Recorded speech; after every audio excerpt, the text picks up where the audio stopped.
Ay, ito guys, tagulan na at ito, nakikita na naman natin yung epekto ng bad governance or sabihin natin, corruption dahil nung mga unang oras pa lang, no? Nakita natin, nababaha na yung mga ibang lugar, and now of course, unfortunately, the rain and everything is getting stronger and it's getting way worse. Now, alam naman ng tao, I always explain that corruption alone doesn't explain everything, because if you look at yung mga rankings sa Global Corruption Perception Index, Philippines, Turkey, Thailand, hindi masyado nakakalayo.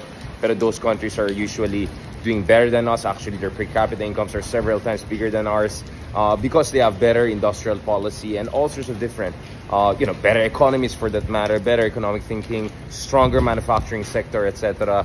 But having said that, yes, corruption is a big issue, and one of the biggest manifestation of that is dun sa infrastructure sector natin.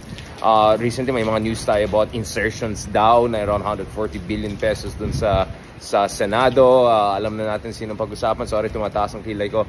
But allegations yan, let's see. But there were also concerns about insertions dun sa budget last year, and people are hoping that President BBM will do something about this to make sure na ma-reassure ang tao na walang kababalagan na mangyari. But before we even talk about yung mga latest insertions, mga insertion last year, dapat actually yung pag-usapan natin, kamusta yung mga trillions of pesos at mga billions and billions, guys, of dollars na ginastos ng dating administration, Duterte administration, dyan sa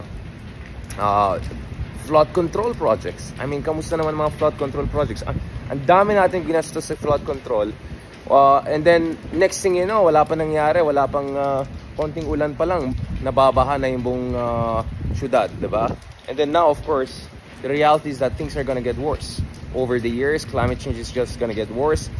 So it's very important, guys, na meron tayong proper audit, scrutiny.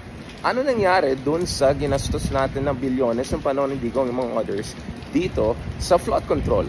And once we investigate that, because at least there's a political incentive for people right now to do that, sana naman mahiya din yung mga ngayon, tsaka mga susunod na mga politiko, not to mumbo-jumbo itong flood control. So we have to develop a special audit system. Siguro may Quadcom hearing dapat about what went wrong with the flood control, because clearly, the money was going somewhere else perhaps than building quality flood control projects. And that, mga ka-deep divers, is a very big manifestation of the fundamental problems we have. Lack of accountability, impunity, and also lack of time horizon analysis. Parang parati tinitingnan natin ano yung latest na ginagawa ng latest na government, but we forget what happened in the last 10 years. And a lot of that, of course, is the Duterte administration. So tignan din dapat